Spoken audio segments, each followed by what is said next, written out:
Strange Tales. Number 148. Doctor Strange, Master of the Mystic Arts. The origin of the Ancient One. We have not a moment to lose, Master. If the Kalu of whom you speak did indeed steal the Book of the Vishanti, we must pursue him. Hear me, disciple. It is hopeless to seek the evil one. So great is his cunning that to search for him would be folly. We know you're thinking, who's Kalu? At least we hope you are, and by the hoary hosts of Hoggoth, you're about to learn the awesome answer. Magical editing by Stan Lee. Mystic script by Denny O'Neil. Mysterious art by Bill Everett. Makeshift lettering by Artie Simek. There is an aura in the atmosphere around the lectern that held the Book of the Vishanti, a feeling of great strength twisted into an instrument of evil. I shall cause an ectoplasmic image of Kalu to materialize, for I would look upon the face of one so brazen. But by the 7 rings of Ragador, some mystic force is blurring the image. Only one possessing great power could thus interfere with my spell. Already, Kalu's form fades into nothingness. And in its place I behold evil shapes, menacing spirits.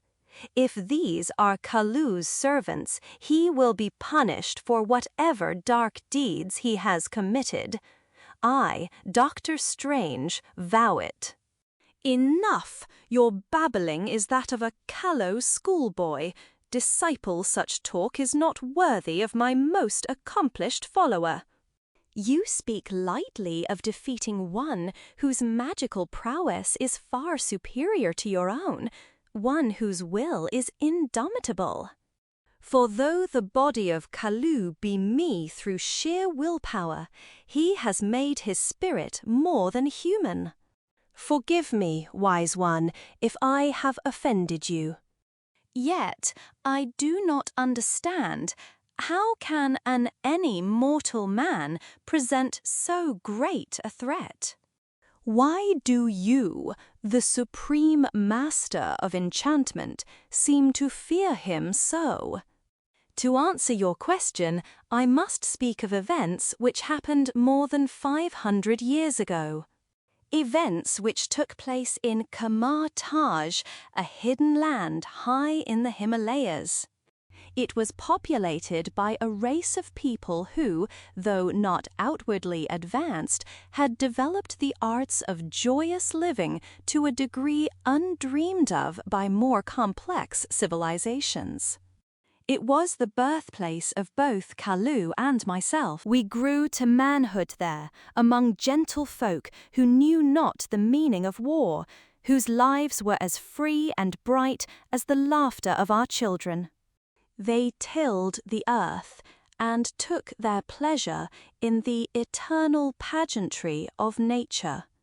Yet, Kalu and I did not choose to live as our brothers. Together, we plumbed the secrets of the supernatural, and together, we discovered the means of harnessing mystic energies for our own use. We stand on the threshold of ultimate power with the spells we have recorded on these parchments. There would be nothing we could not accomplish. I, Kalu, our people will reap many benefits from what we have done. Benefits. Verily, your mind is still small. Our tiny land shall some day be the center of a vast empire. We shall confer more than benefits. We shall give our people supremacy. Yes, think of it. We shall free men of the tyranny of sickness and strife.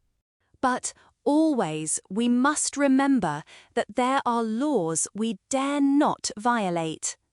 Bah! You speak as an old woman. Even now you do not realize the extent of our achievement. Your thoughts are only of charity, while mine are of domination.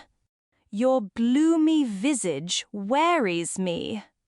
Outside, in the square, I hear the sounds of revelry.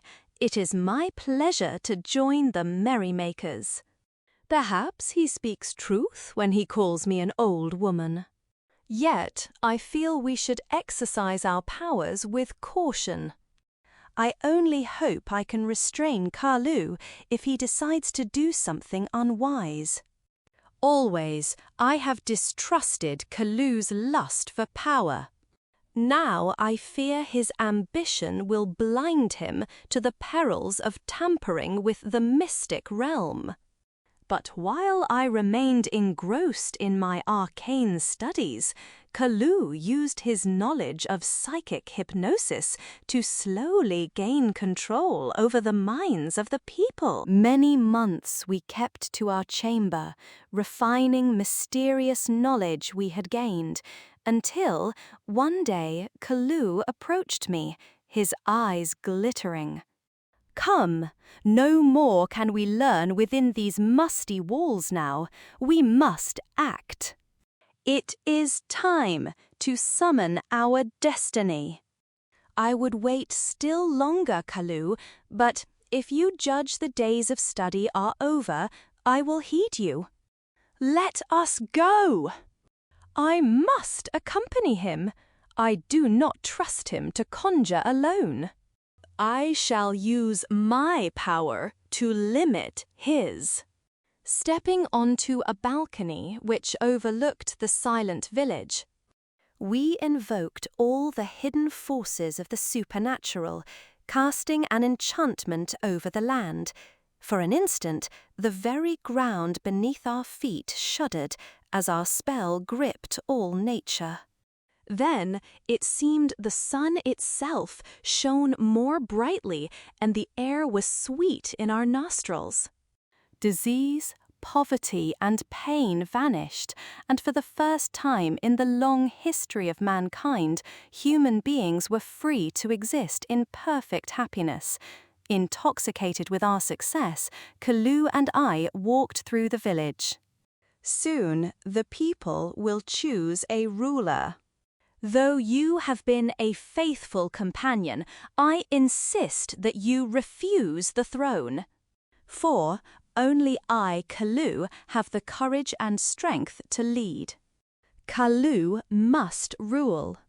He does not realize that I know what he has done, that he has implanted within the people the desire to crown him king. I shall give him sway, but I will stay where him, that I may oppose his plans for conquest. And so, at the council of the elders, Kalu was honored above all other men. Let Kalu ascend to the throne. It is decreed by fate, Kalu shall lead us. And so Kalu was made king. But within hours after his coronation, he began to transform the farmers into warriors, mere armed pawns in the service of his unquenchable ambition. Quote, "Tarry not paying homage to me, my subjects, rather, go perfect what I have taught you. Exercise your skills in combat, hone the edges of your swords. For, I say to you, before the year is old, you shall know victories such as you have never imagined." I was unable to convince the people of their danger. Again and again I gave warnings, but to no avail. Kalu's hypnotic prowess had made the people's ears deaf to any voice but his. Your story fascinates me, Master. Yet I do not see why Kalu is to be feared. Do not we also possess knowledge of the occult? Why is his magic more potent than ours? It is because these many long centuries he has existed in the dimension of Ragador, where there is magic far beyond that known to other mortals. But his theft of the Book of the Vishanti was futile, for it is written that the book may never be used to attack, but only in defense. Kalu must have already discovered his folly. At that moment, in an unsuspected cavern far beneath the deepest tunnel of New York City, a triumphant Kalu is examining his prize. Verily, the sacred book of the Vishanti interests me. Never have I suspected the infinite variety of the spells contained in these pages. And never have I known that the book itself is full of enchantment. At last, I understand why Dr. Strange valued it so highly. I can almost feel pity for my ancient companion and his disciple. With this volume, they might have withstood my assault. But now that I have denied them its use, they shall fall before my might as grain before hurricane. It gladdens me that I cannot use these secrets. My victory would be too easy, my vengeance too effortless, were I able to cast the spells of the Vishanti. For lo, these hundreds of years I have fed my hate, planned my return. The destruction of my companion will be all the more sweet because I shall accomplish it alone, with no aid from anyone or anything. Now I shall cast the book back into time, through the dead ages, to the hour and place from whence it came. Neither Dr. Strange nor his mentor will be able to retrieve it.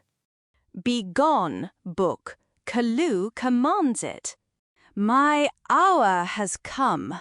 I shall return to the place men call Greenwich Village, there to fulfill my revenge. And as the menacing stranger prepares his attack, the Ancient One continues his bizarre story. Our village prospered as no others ever had. Our people were never sick. Our fields yielded plentifully. Our cattle multiplied beyond all expectation. For more than a year after Kalu and I cast our spell, we heard not the sound of crying, nor saw on the villagers' faces any expression save a gentle smile. Thus, even from such a reign of evil, there came good. But at what price, that the people became no more than the puppets of Kalu? His word was never questioned, and his every pronouncement was accepted as truth. Only I had begun to worry, for every night I saw Kalu conjure in his crystal the image of the settlement at the foot of the mountain. Our neighbours prosper, their barns are full. If we could but conquer them, my own people could devote all their skills to the practice of warfare. The crystal shows me that our neighbours have no army, no weapons, and the crystal cannot but show the truth. My ease becomes boring. Crave excitement on the morrow. I shall tell my subjects of my plan. Ere we see another winter, Kalu will be a name to make all who walk the earth tremble. And so, on the following morning, in the public square, Kalu addressed the village. Know you, men of Kamar Taj, that we are the most powerful people in the world. It is our destiny to hold sway over all others. A league away, there lives a race of weaklings. Fools and cowards are they, but they have wheat and rice enough to fill our pantries. Why should you, men of Kamar Taj, toil beneath the summer sun when we have strength enough and more to take what we need? I say, let us attack! With the mystic spells I shall cast upon our weapons, we shall be invincible. No! This is madness, you speak. The enchantment we cast, the enchantment which has erased poverty and pain from our lives, will vanish if we make war. We shall be plunged into the most terrible agonies if we act upon your insane scheme. You always were a coward, my snivelling friend. Back to your study. Dusty books are the only fit companions for one such as yourself. Kalu, I plead with you. Alter your plans before it is too late. I grow weary of your perpetual whining away from my sight. Leave the affairs of state to Kalu. While breath remains in my body, I will oppose you, Kalu. So be it.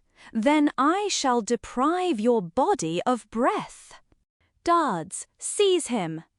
Aye, master. Though I despised violence with all my heart, I turned and cast a spell upon Kalu's soldiers, freezing them where they stood. You will be immobilized for a day. And when the spell is gone, you will see the evil your master proposes. By the spirits of sky and earth do I command it.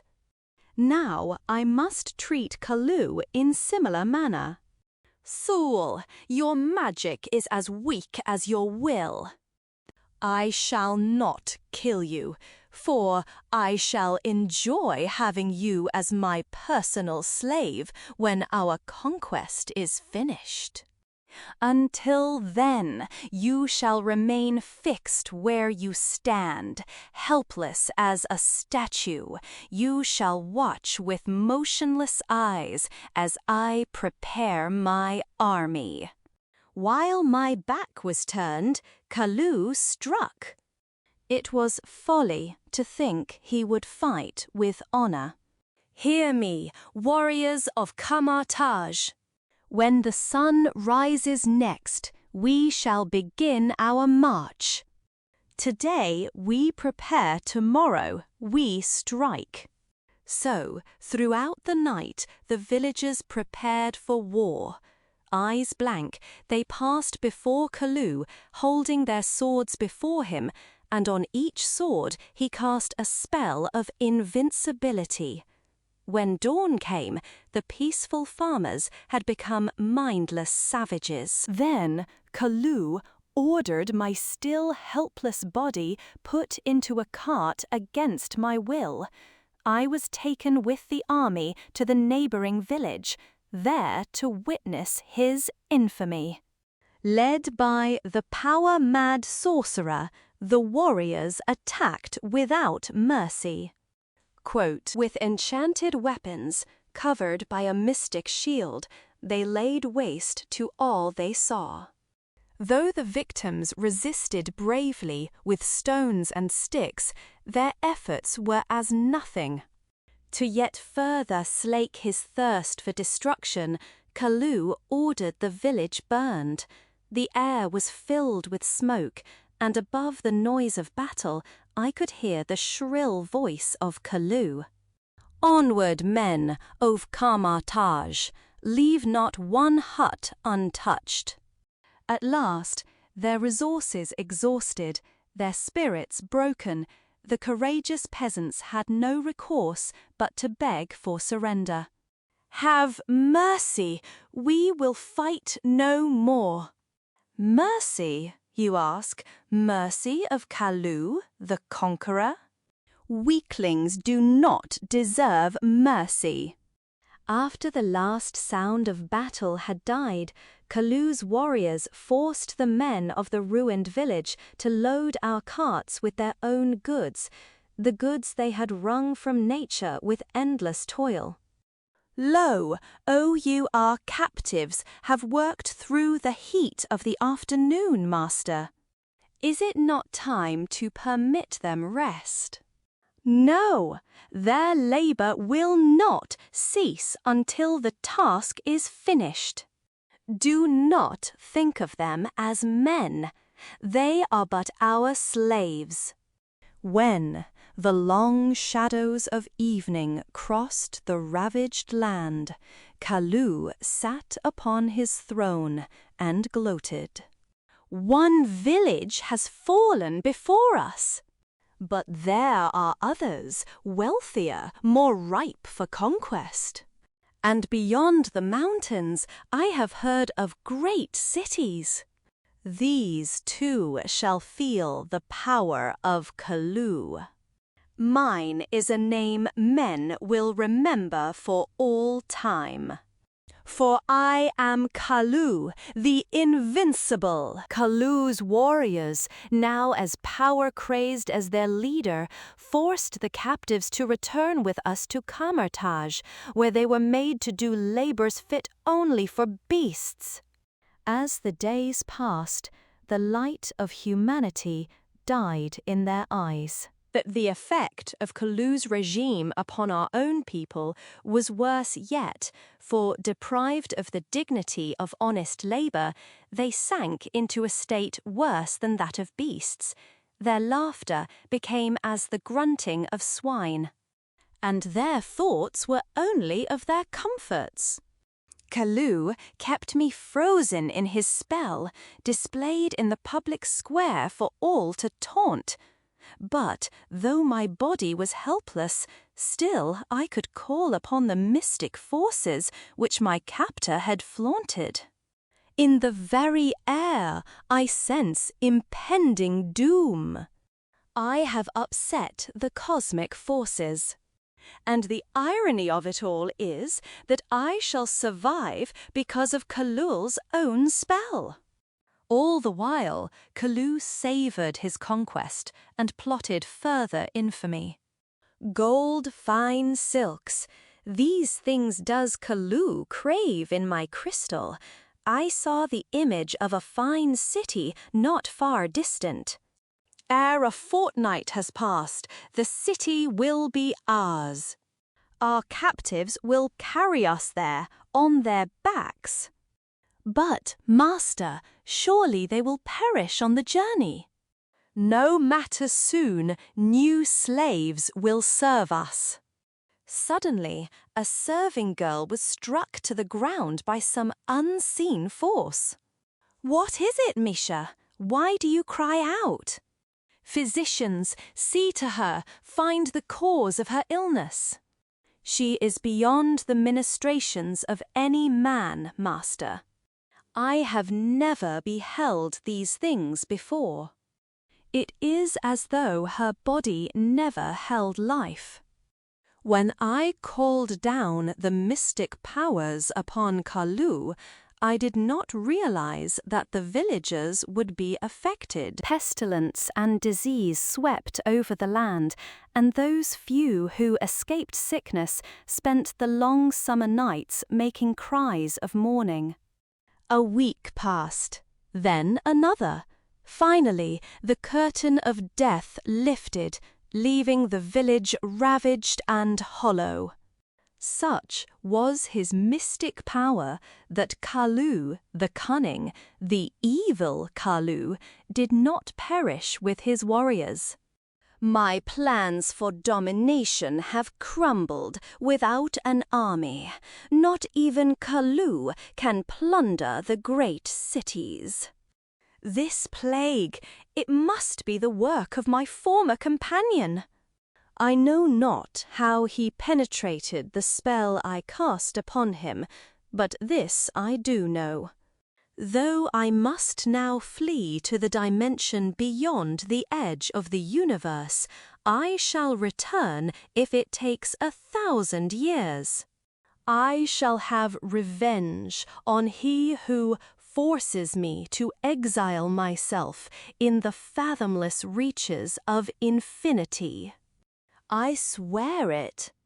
As Kalu's earthly form melted into nothingness, I was released from the spell he put on me. But his voice reached me telepathically. Live in fear. Kalu shall return. Kalu shall have vengeance. These threats are meaningless. For my enemy can never return from the place which is not a place where he now dwells. Though he may fathom the secrets of the cosmos, still he will never be able to use his knowledge. I have stopped Kalu's drive for dominion. Vowing to combat evil magic wherever it might be, I left Kamartaj. Because I had been under Kalu's spell, the cosmic forces which bereft the others of eternal life only partially affected me. I thought myself safe. There is no more I can do for the suffering people of Kamartaj. But elsewhere in the world, others may need my aid. But when Dormammu clashed with eternity, the barriers which had held Kalu beyond mortal ken were shattered. He has returned to fulfill his ancient vow. Unforgettably portrayed in Strange Tales number 146. Stan. Truly, venerated one, I see why Kalu is so great a menace. Where is he? What can we do to combat him? I sense that he is approaching, preparing to attack. Next month, another excursion into the mystic realm, daringly, dynamically, dramatically different. It's sure to be one of the most talked about stories ever printed in a comic mag. Next issue. Strange Tales. Number 149.